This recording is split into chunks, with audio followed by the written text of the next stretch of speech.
finding a friend. The next morning, it was quieter than usual at the breakfast table. Only the sound of silverware and chewing interrupted the awkward silence.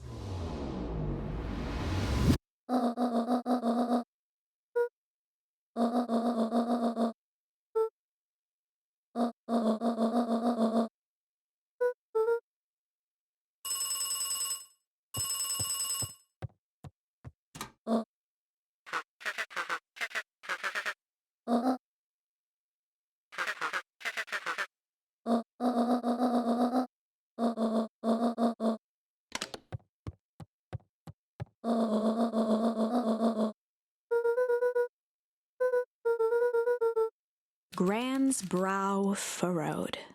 She let out a long sigh. Her voice was quiet and even.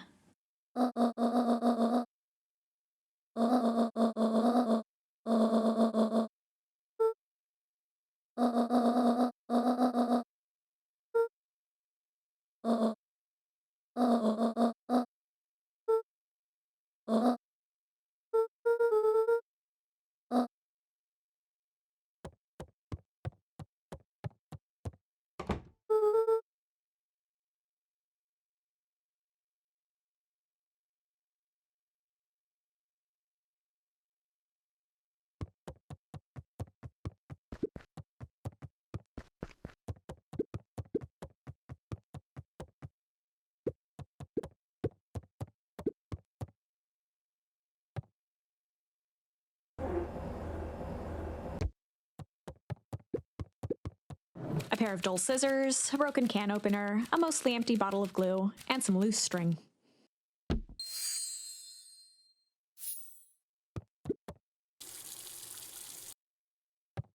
A faint electronic sound floated in the air.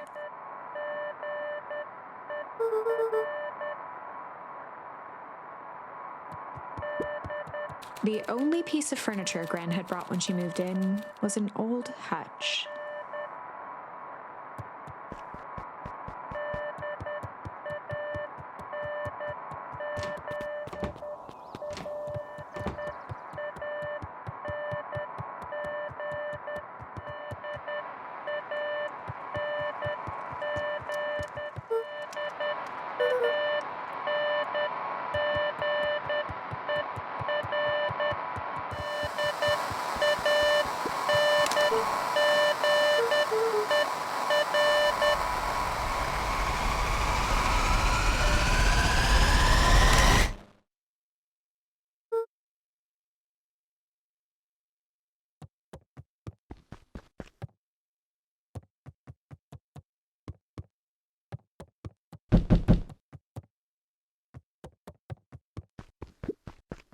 Gran's bed was undisturbed. Luca didn't mind that she had a habit of falling asleep in front of the fireplace. It meant that he could read late into the night.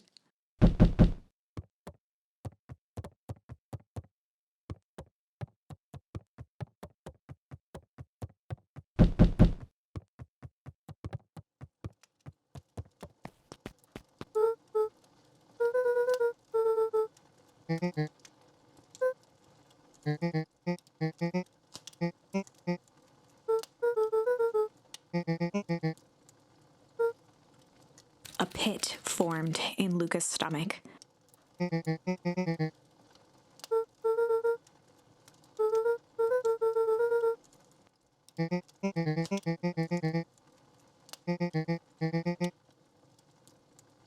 Luca's mouth felt dry.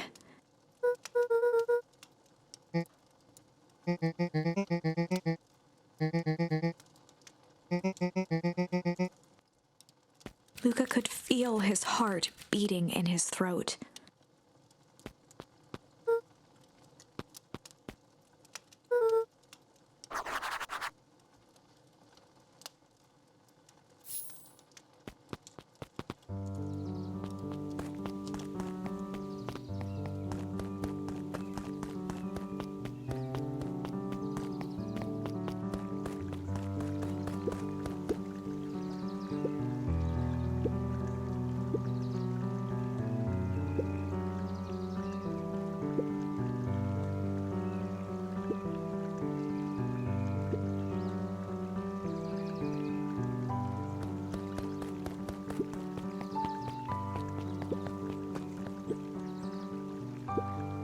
Mr. Sinclair continued snoring and lifted one eyelid just enough to see who it was, a tactic he often used to avoid undesirable conversation.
Kato volunteered at the library during the summers. He wasn't very social, so he'd dedicate each summer to becoming an expert in a single subject, making him a reliable source of very particular knowledge. If you were to ask Kato something he didn't know, he'd escape into the dusty old bookshelves and return with just the right thing. Kato was lost in his reading. Luca crooked his neck to see the title, Introduction to Melitology.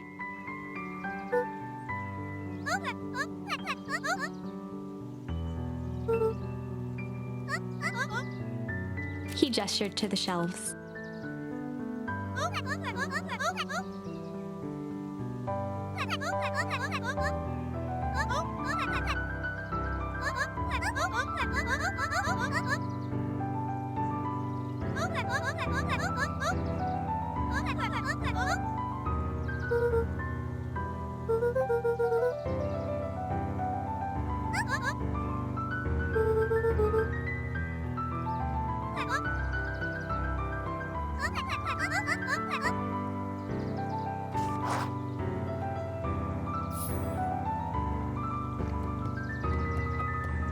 There were rarely any actual new additions. Simply a variety of existing content rotated into the front display each week.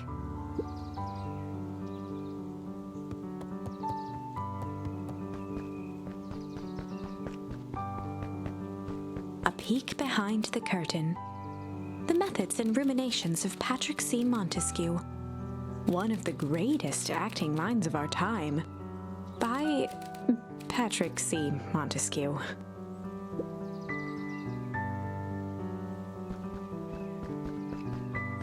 Sally Seashore's simple succulent sundries. Luca brushed off a smudge of dust. Or maybe it was flour. 30 recipes so easy you'll doubt it's even edible.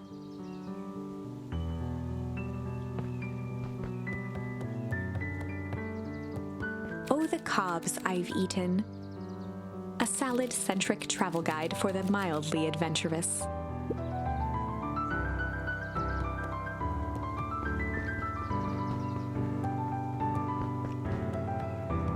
Mycological phosphorescence.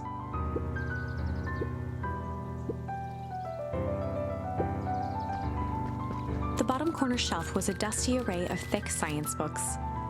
Only one binding was clean enough to read: Cellular Biology and the Chemistry of Mitosis.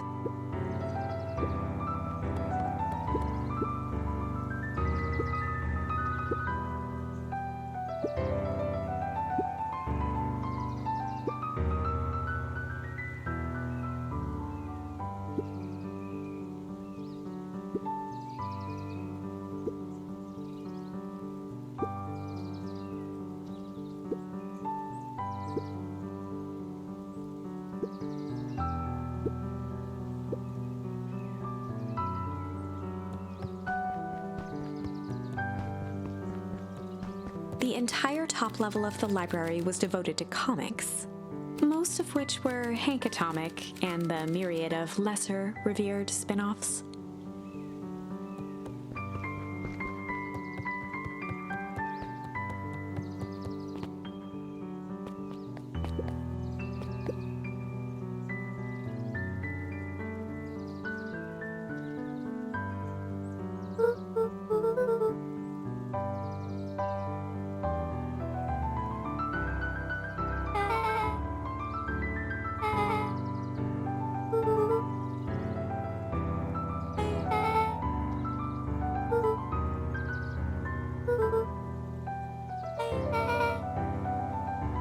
Beck's family moved often, giving her little time to establish any real connections. She would tell you she prefers it that way.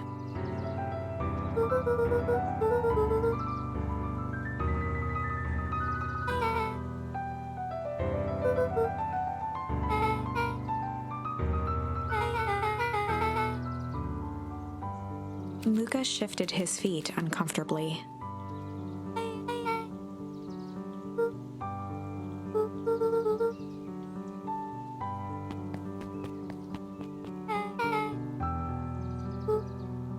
Beck pulled a coin from her pocket.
Luca felt a chill as he approached Beck. Her eyes were locked on the strange green liquid. The nearby grass was coated in a fine layer of frost.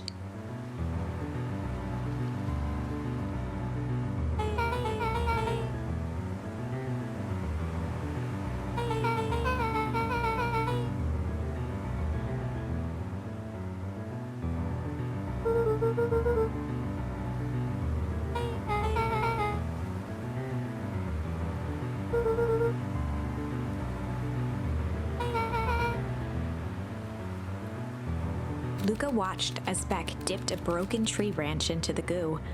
Beck's eyes widened as flowers grew from the dead wood.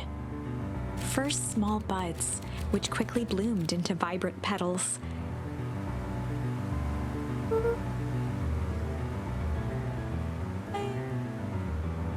As quickly as they had grown, the flowers began to shrivel and turn gray. Beck dropped the stick with a grunt of disgust.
Iggy took a step towards Luca, his sneer lit by the glowing puddle.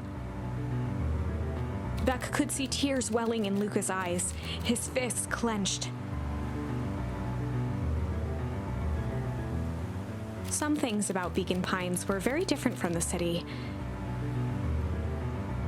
But a bully from a hayseed town is really no different from a city bully. Beck took a deep breath and thought.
Well, time to bust out the tickles.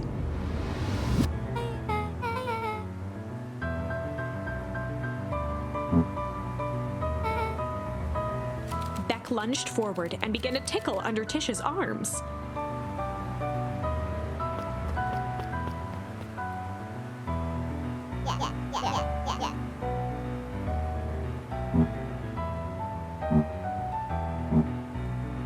Tears began to form in Tish's eyes as she gasped for breath between gales of laughter. Beck redoubled her efforts until Tish finally had had enough.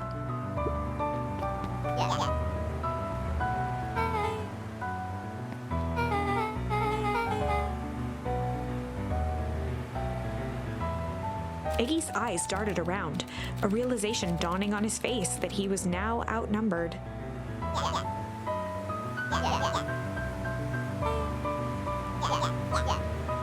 Iggy kicked at the puddle before making his escape.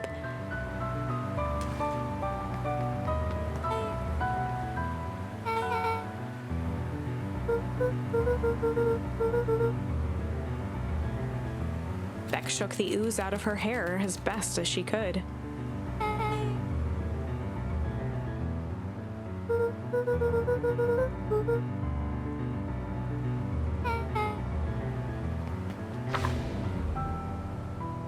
Chapter 4. The Best Policy.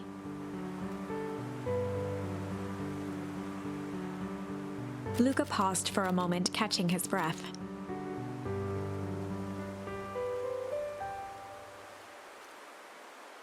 He'd only just met Beck, and somehow he already managed to drag her into this mess. Hopefully he could make it up to her, but finding Rollo was his primary concern.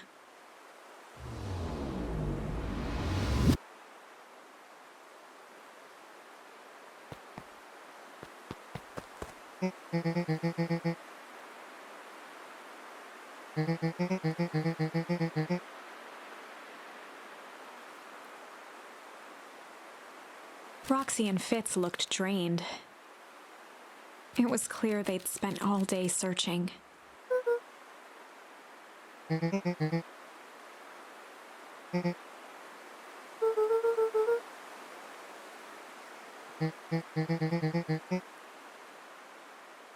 Roxy's temper could often be dismissed as the impatience of an older sibling. But this was the most intense Luca had ever seen her. Her eyes were wild and unfocused, looking straight through Luca. In a torrent of rambled words and tears, Luca broke down.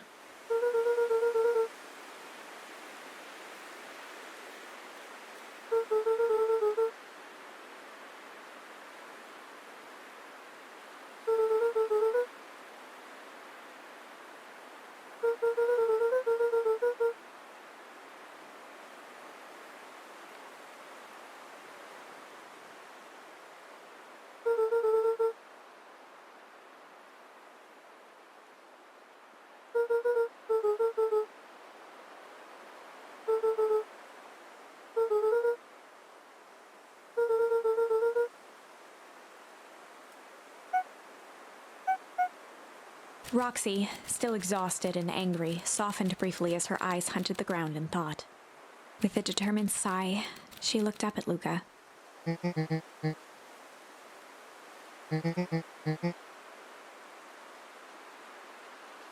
Roxy drew herself up.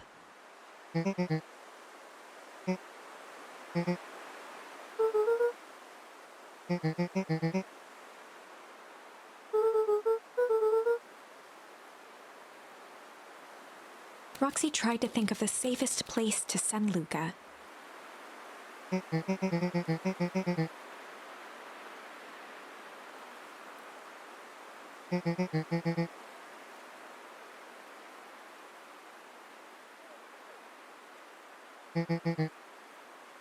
Luca wiped his cheeks and gave a quick nod.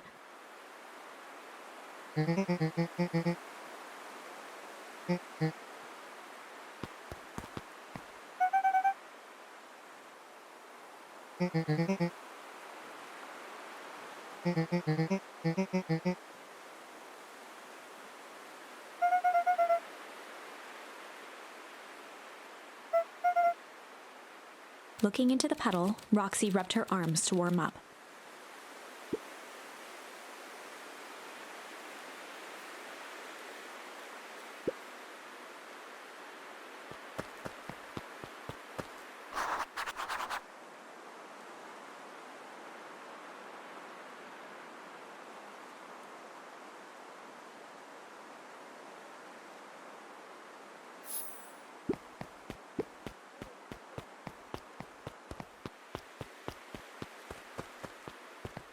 Mr. Nuncreed jumped with a start.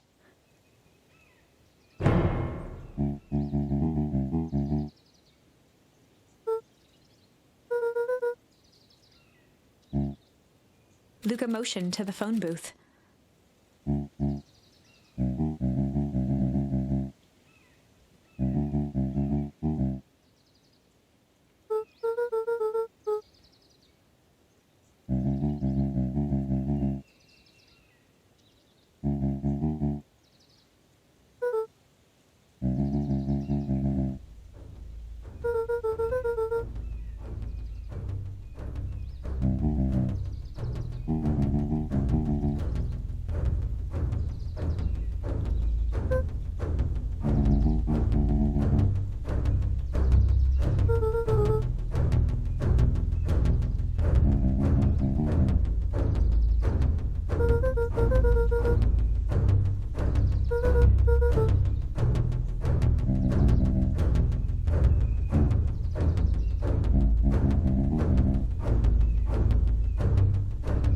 Mr. Nuncreed gently placed one of his substantial hands on Luca's shoulder.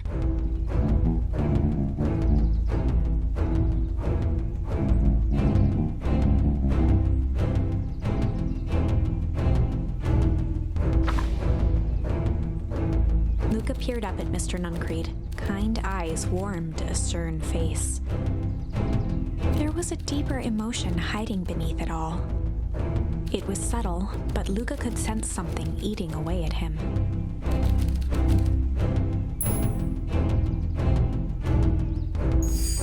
There was a shame lurking behind those eyes. A deep sadness. If Mr. Nuncreed was that worried about Rollo, maybe he could help.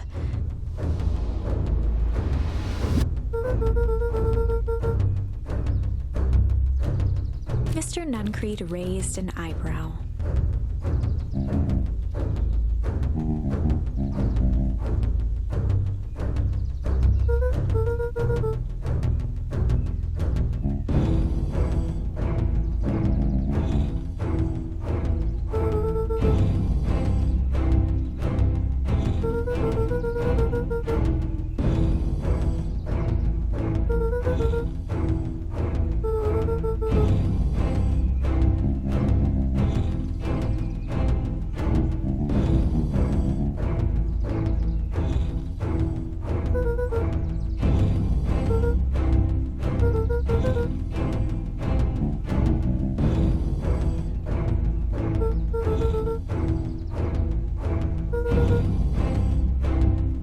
Mr. Nuncreed's shoulders slumped.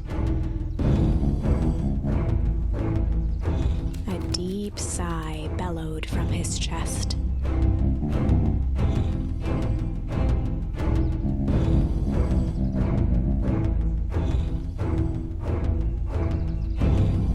Luca attempted to take a step back, but Nuncreed's hand clamped down on his shoulder.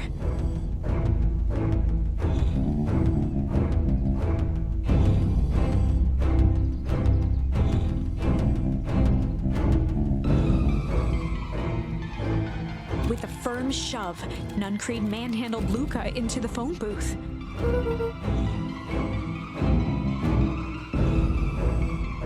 The door latched shut with a mechanical hiss.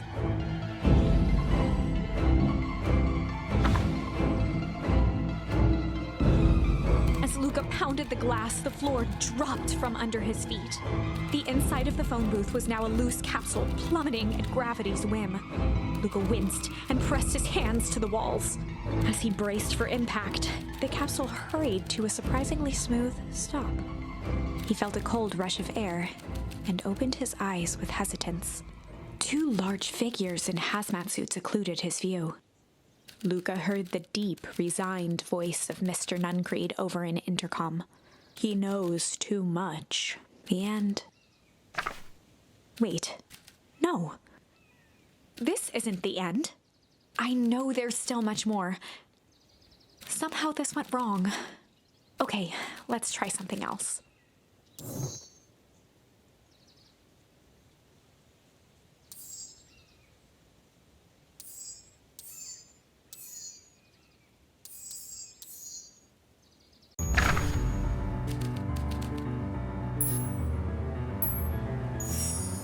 Well, time to bust out the strange.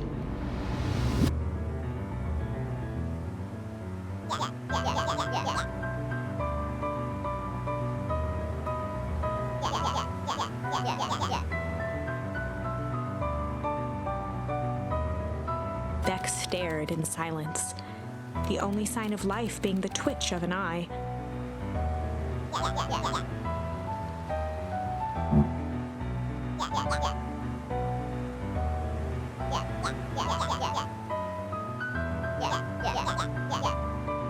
At the sight of Iggy taunting Beck, something in Luca snapped. Iggy's smirk shifted to a look of shock as Luca launched himself into his stomach. Iggy's clothes were drenched in the glowing ooze. Iggy's voice began to slur as he struggled to get up.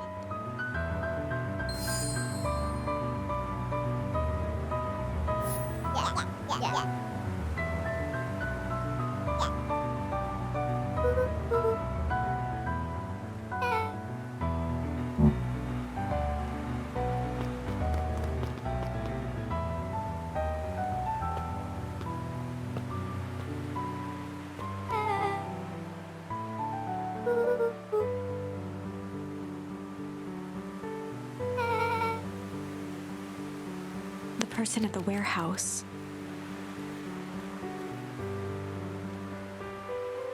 This strange ooze and what it did to Iggy.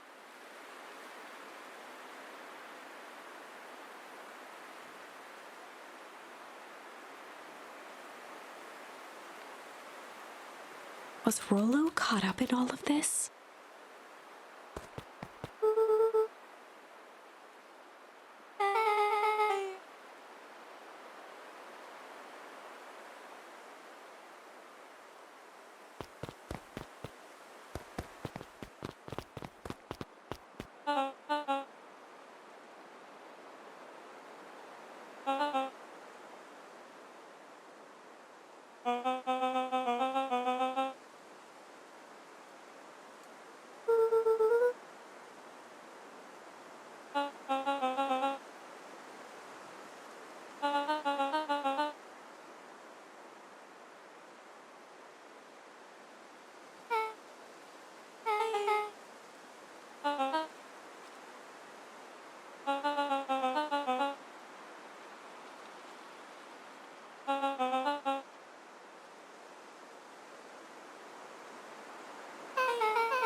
Beck glanced toward Luca.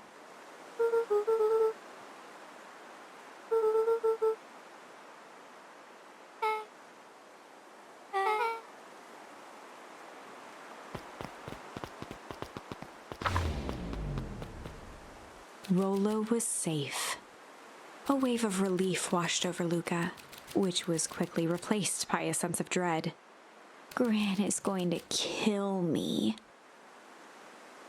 If he hurried, he might just make it home before sundown. Chapter 4.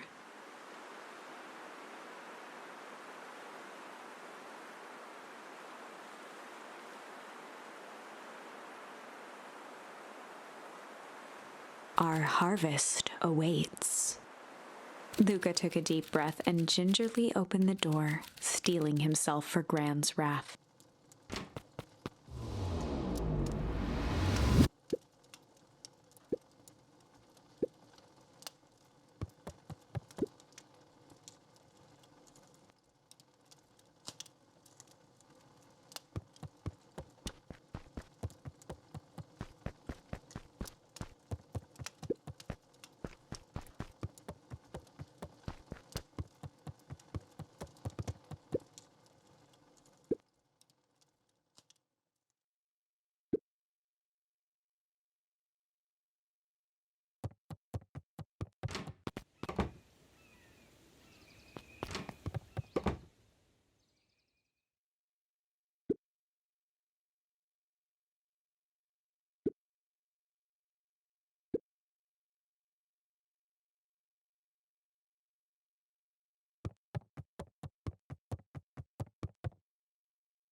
Luca was alone. The house was empty.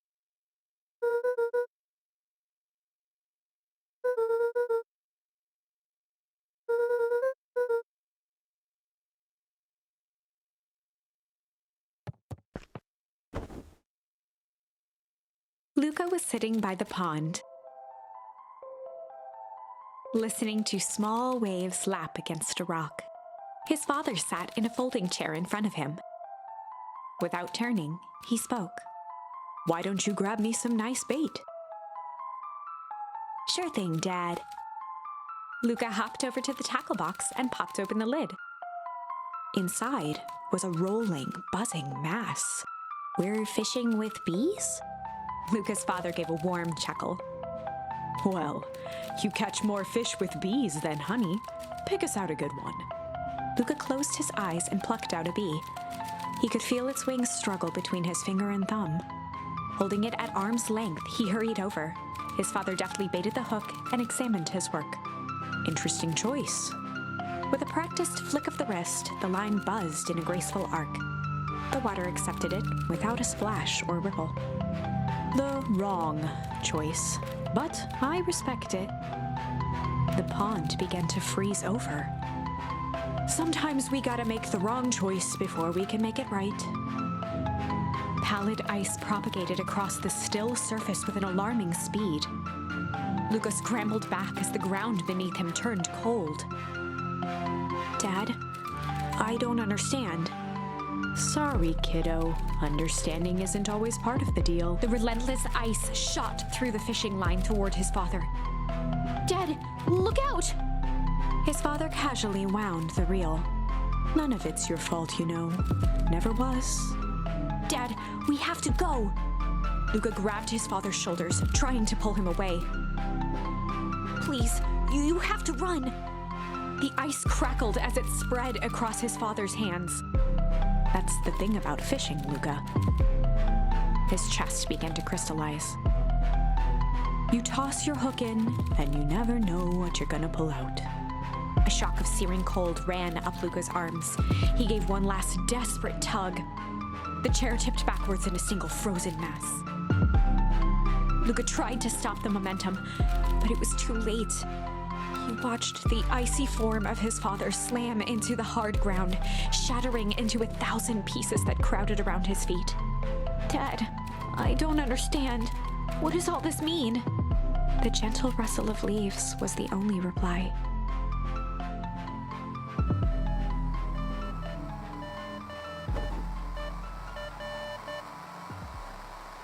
Luca's eyes struggled to focus on the walkie-talkie.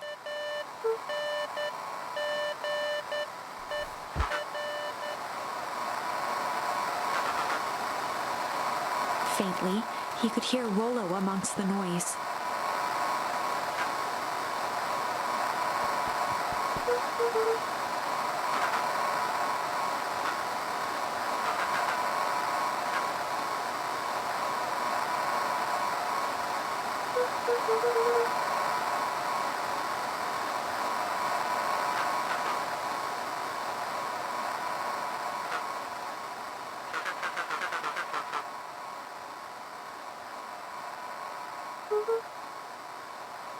Rollo's voice was coming through more clearly now.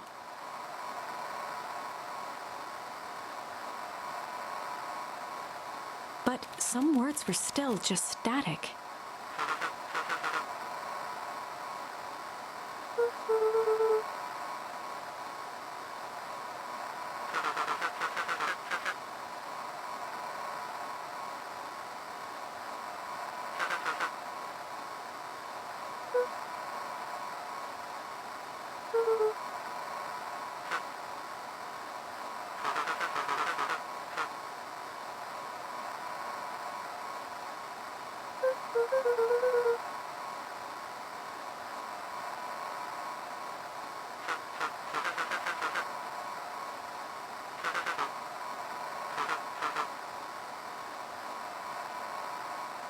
The signal went silent. Luca held still, waiting for a response, his pounding heartbeat marking the passage of time.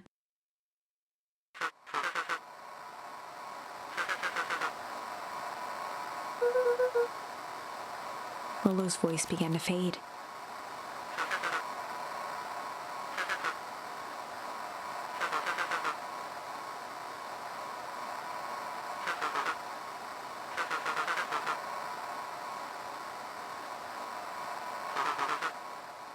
With that, the signal died for good.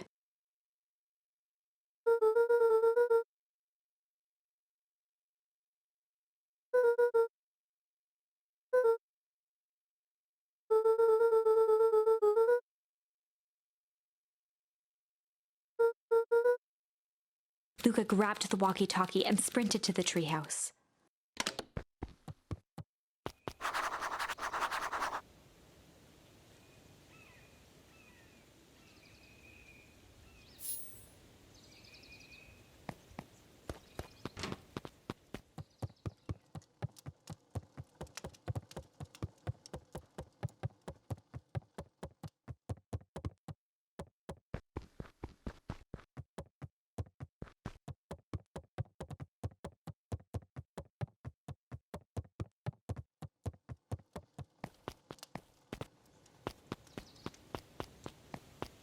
Luca heard a group of footsteps approaching.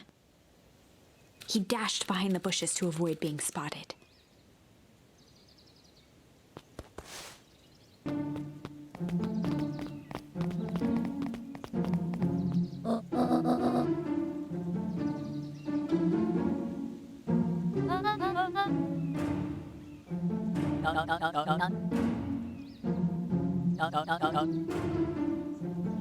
Mr. Tolliver paused, shifting his eyes to one side.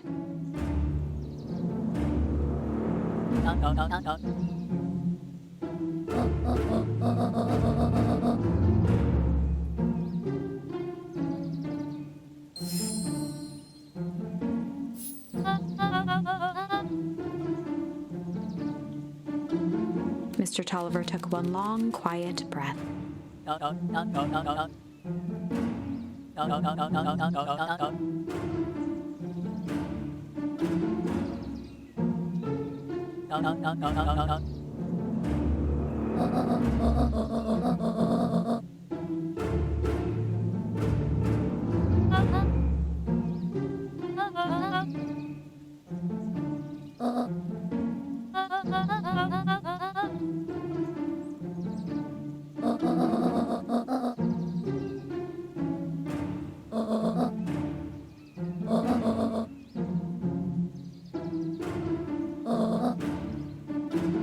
The three shared a determined look.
The road leading to Beacon Pines was long and uninspiring. A sort of natural barrier for the impatient.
Luca could only see a cloaked shape behind the rocket.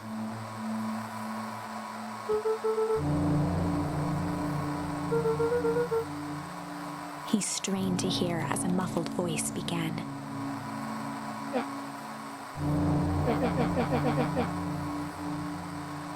Fear gripped Luca's throat.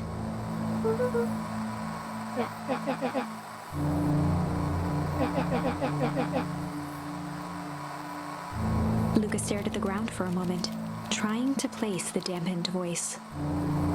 The figure shifted slowly from behind the rocket, revealing itself to Luca.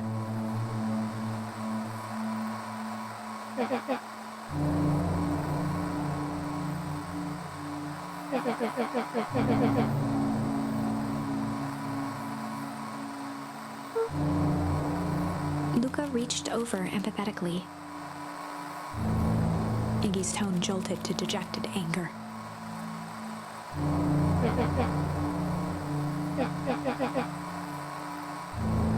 Luca slumped to the ground, overwhelmed by guilt.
Iggy slumped to his knees.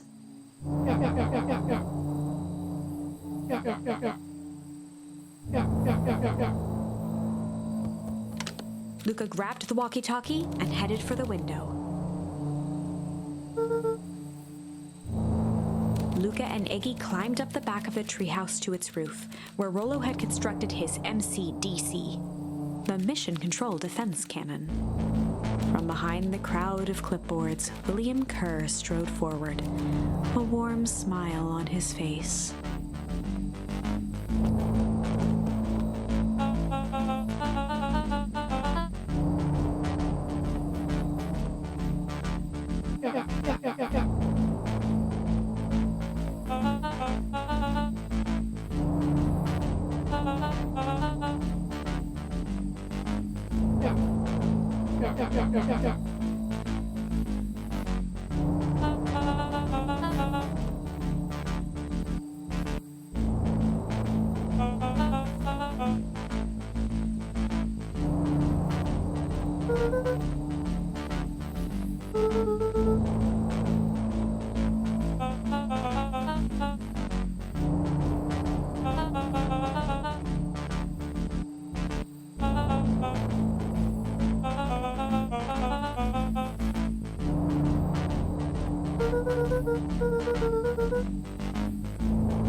Kerr's smile faltered.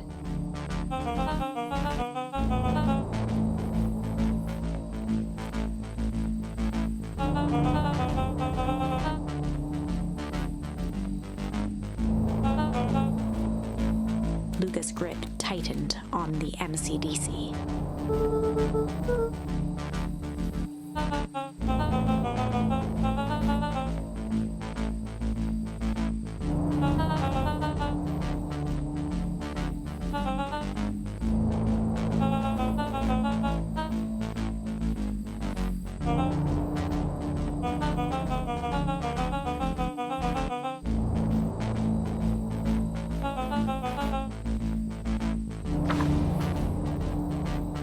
Luca's mind raced. He was caught in a trap.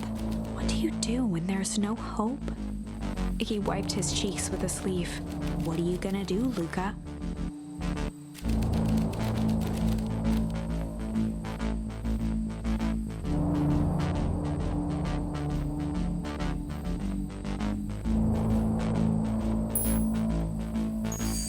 Luca drew himself up and decided to take the only option they had left. Fight.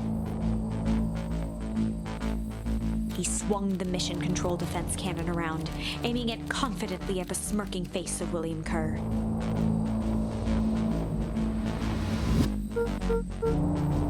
Luca summoned his most insolent demeanor.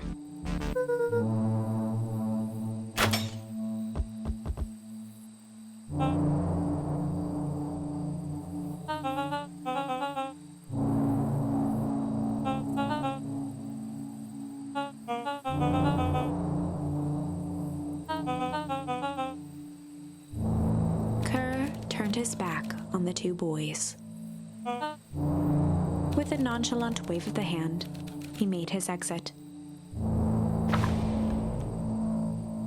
As the clipboards began to slowly advance on the treehouse, Luca looked to Iggy with resignation in his eyes. The end. That escalated quickly. Maybe discretion was the better part of valor here. Let's put a pin in this for now.